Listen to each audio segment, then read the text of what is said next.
Good evening, Ron. Thank Hi. you very much for all three for seminars. Wonderful, thank you.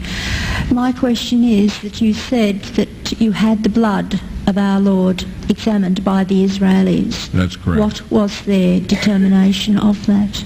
Okay.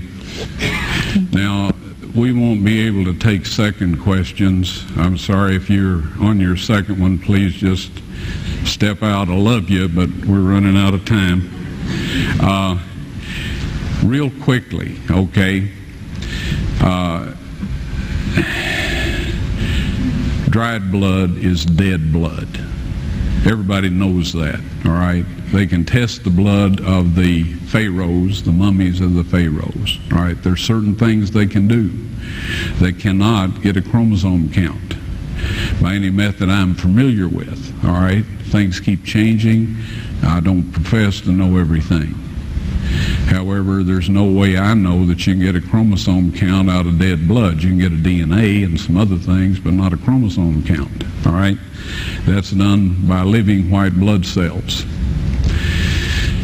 Now then, first of all, in this analysis, I took the blood into a laboratory in Israel. I asked one of the people I work with in antiquities, where is a good laboratory that does reliable work? And they said, such and such, such and such. I took it.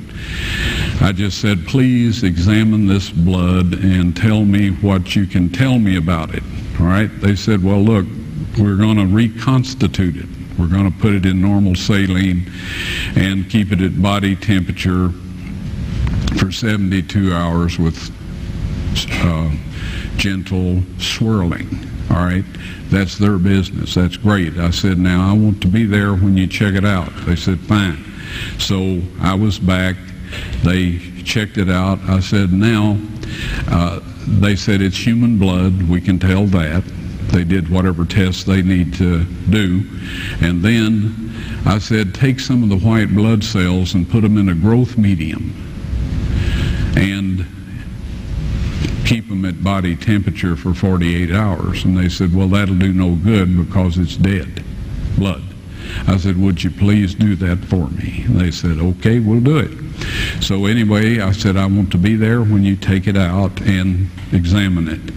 So I was back there. They took it out, examined it under a microscope, and the one technician called the other one over there, and then they called the boss over there, and they were talking Hebrew a mile a minute there for a little bit, and they looked at me and they said, Mr. Wyatt, this human blood only has 24 chromosomes in it.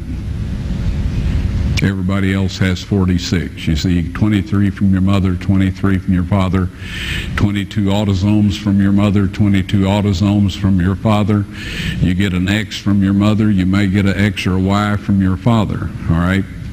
This blood had 23 chromosomes from the mother's side, one Y chromosome only. You see, the child could not have developed if they hadn't had the autosomes from the mother. So all of his physical characteristics were determined by his mother's side of the family, her autosomes. His maleness was determined by this one Y that came from a source, not a human male. Then they said, this blood is alive. And then they said, whose blood is this?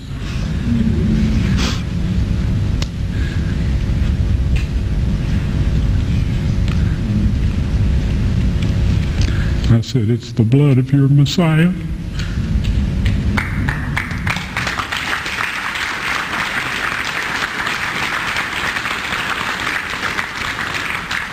And I assure you, those men's lives have changed. You're welcome.